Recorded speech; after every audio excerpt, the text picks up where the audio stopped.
E aí, gente, como vocês estão? Eu tô aqui pra compartilhar algo incrível com vocês.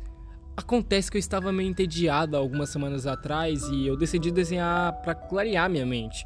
E quando eu desenhei um jogo da velha, um mundo de ideias explodiu na minha cabeça. Mecânicas, submecânicas, variáveis, eventos. Eu criei uma variedade de coisas em poucos dias e ainda estão surgindo novas no momento que esse vídeo é gravado. Mas por enquanto eu quero mostrar o início do que eu chamo de Jogo da Velha Remasterizado.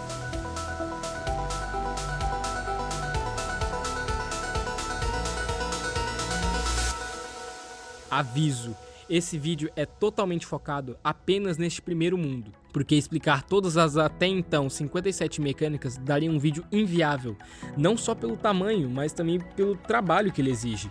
Então, para começar, o Jogo da Velha recebeu uma expansão no seu universo, adicionando mundos novos que não existiam antes. E o primeiro deles se chama Desníveis Cúbicos. É até engraçado o nome, mas relaxa que você vai entender. Vamos começar então. O primeiro mundo contém 15 fases principais, junto a 6 desafios extras espalhados pelo mapa de seleção de níveis, que liberam o acesso ao mundo invertido, mas isso a gente deixa para depois.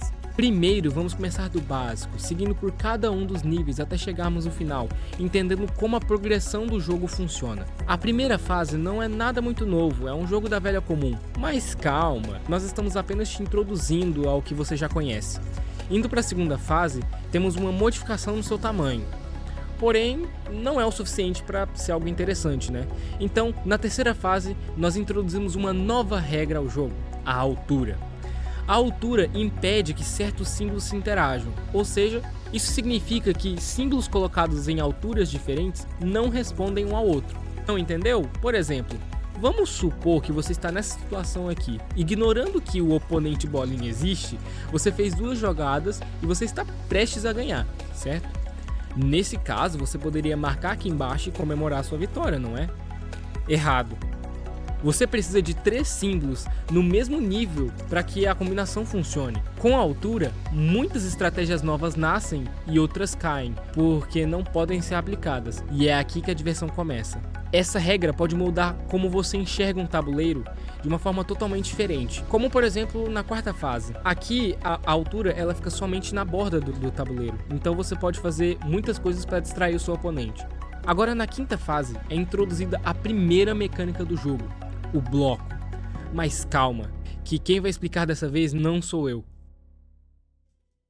Oi gente, aqui é o 16 e eu estou aqui para explicar algumas das mecânicas que o Casibo fez para o seu jogo da velha. Então para começar, sem complicar muito, o jogo coloca você em um 3x3 para você na fase 5, como um jogo da velha normal. A única diferença é a existência dos blocos. E aqui estão esses blocos. O bloco ocupa uma das casas do tabuleiro, e para você remover esse bloco, você tem que gastar o seu turno. Então, agora que atiramos esse bloco, é importante notar que apenas o seu oponente jogou e você não. Ou seja, você gastou o seu turno para quebrar o bloco. Mas você percebeu que ele podia ter colocado seu símbolo onde estava o bloco que tiramos. Isso significa que temos que pensar aonde nosso adversário vai pôr o seu símbolo se tirarmos o bloco. Isso cria uma dinâmica nova, onde surgem novas estratégias. Neste caso aqui, por exemplo, nós só precisamos colocar um símbolo onde está aquele bloco. Então se nosso adversário tirar aquele bloco, daí a gente ganha, pois nosso turno agora e a casa está livre. Mas isso provavelmente nunca aconteceria porque não existe alguém que seria tão burro para tirar aquele bloco. Né? De qualquer maneira, é isso, level 5. Uma breve introdução aos blocos. Agora de volta pro Casebro. Agora que entendemos um pouco mais sobre os blocos, vamos continuar. A fase 6 mistura os conceitos de altura com os blocos. Agora, não só o fato da altura muda o jogo, mas os blocos mudam sua estratégia.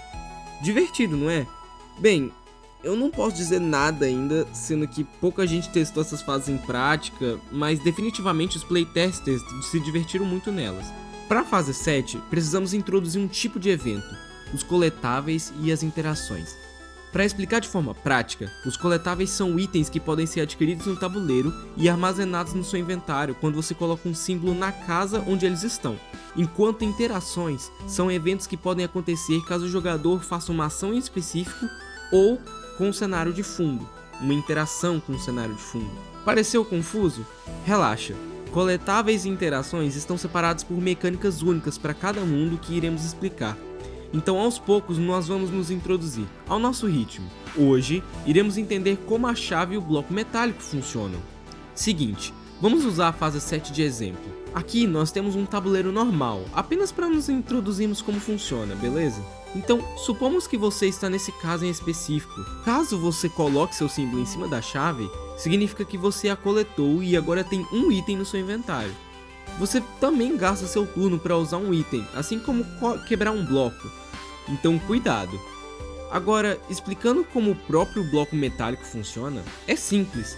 É como um bloco convencional, mas que, em vez do jogador quebrá-la, ela só some quando perde todas as suas fechaduras. No caso aqui, temos apenas uma, então uma chave é necessária para quebrar esse bloco. Significando então que, nesse caso, como existe apenas uma chave no tabuleiro, o jogador que a pegá-la vai ser o único que poderá interagir com ele, que é você. É claro que aqui você não poderia marcar onde estava o bloco, porque você gastou seu turno. Mas pelo menos deu para mostrar como esses dois funcionam, já tá ótimo. Agora, pulando para a fase 8, que faz a mesma coisa que a sexta fase, que é misturar a altura com os blocos normais e metálicos junto às chaves, podemos prosseguir para a nona fase, onde surge a primeira variável de mecânica. Basicamente temos aqui os blocos dilatados. São praticamente blocos que ocupam mais de uma casa de espaço e que se comportam ainda assim como blocos normais ou metálicos. Olha só. Mesmo tendo formatos peculiares, ainda funcionam de acordo com as suas regras originais. Como você pode ver, 3 desses blocos dilatados são blocos convencionais e o outro é um metálico. Isso começa a deixar as fases mais interessantes a partir daqui, na minha opinião, é claro. Então, pulando as fases 10 e 11, somos introduzidos a uma submecânica, o reforço. Explicando de forma prática, o reforço faz com que um bloco seja mais resistente, como por exemplo, o bloco reforçado, que exige 2 ações do jogador, ou seja, 2 turnos para que ele quebre completamente, e o bloco metálico reforçado, que possui 2 fechaduras ao invés de apenas uma. Simples de entender, não é? Mas elas deixaram o jogo mais difícil em termos gerais, e agora os tabuleiros aumentaram sua complexidade. Um jeito simplista de mostrar isso é pela fase 12, mostrando com que tipo de tabuleiro nós vamos lidar daqui para frente. Agora, na fase 13, estamos em outro nível de dificuldade. As coisas não são mais simples quanto parecem, e estamos no final dos desníveis cúbicos. Agora, os níveis possuem 3 andares. Depende da sua interpretação, mas eu acho esse design bonitinho. Isso significa mais lugares para olhar, para prestar atenção, para planejar uma estratégia de defesa. Além de que as chaves estão estrategicamente espalhadas nos extremos do tabuleiro, para nunca dar vantagem a ninguém. Agora, na fase 14, entram os cubos, que também são mecânicas, só que funcionam de uma forma interessante. O cubo começa em uma casa específica do tabuleiro, e ela se move a cada turno de uma casa para outra de forma aleatória, destruindo qualquer símbolo que esteja no seu caminho. Aqui, olha a fase 14. Existem 2 cubos nesse tabuleiro. Vamos focar em apenas um dessa vez, destacando o de cima. Isso pode ser feito de outras formas caso vire um jogo, mas por enquanto vamos representar o sistema de movimento com um Random Number Generator do Google. Cada número vai representar uma direção em que o cubo vai se mover, e a cada turno um número de 1 a 4 é sorteado. Por exemplo, se o X jogasse no primeiro turno, antes do Bolinha jogar, o cubo iria se mexer. Se 3 fosse escolhido, ele ia se mover para baixo. Se 1 fosse escolhido, ele se moveria para cima e assim segue. O cubo pode estragar seus planos nos piores momentos por causa desse sistema. Cuidado com ele. Ah, e outro detalhe, ele pode sim destruir coletáveis no tabuleiro, como as chaves. Então pegue-as antes que seja muito tarde. A prevenção nunca é uma coisa ruim. Ele não pode destruir blocos normais nem metálicos. E agora temos a fase 15, a última fase desse primeiro mundo. Aqui eu decidi montar uma batalha de chefe, por que não? Eu ainda não tive a chance de testar com alguém, mas espero que eu possa. Por enquanto está apenas com uma versão base, mas que com certeza vai ser modificada no futuro para deixá-lo mais difícil. Aqui temos um 6x6, só que dividido em 4 partes pequenas de 3x3. A surpresa aqui é que essas partes giram. Sim, você ouviu certo. Elas giram separadamente. Por enquanto, esses eventos de rotação estão programados para acontecer em movimentos específicos, como o terceiro turno, o oitavo turno, o 15º turno, o 24º turno e o 30º turno. Mas talvez no jogo em si seja melhor deixar esses eventos mais aleatórios, para tentar pegar o jogador desprevenido. Ainda assim, eu ainda não adicionei nada de interessante no tabuleiro em si. Ainda falta colocar alguns cubos normais e metálicos e outras chaves. Ou talvez seria melhor também fazer com que o próprio chefe colocasse essas mecânicas no tabuleiro de forma aleatória. Por enquanto, eu ainda não sei, mas o conceito original ainda está incompleto. E no geral é isso. Ainda tem essas casas de interrogação que tem no mapa dos desníveis cúbicos. E essas fases são desafios que você vence para poder destrancar o mundo invertido daquela área.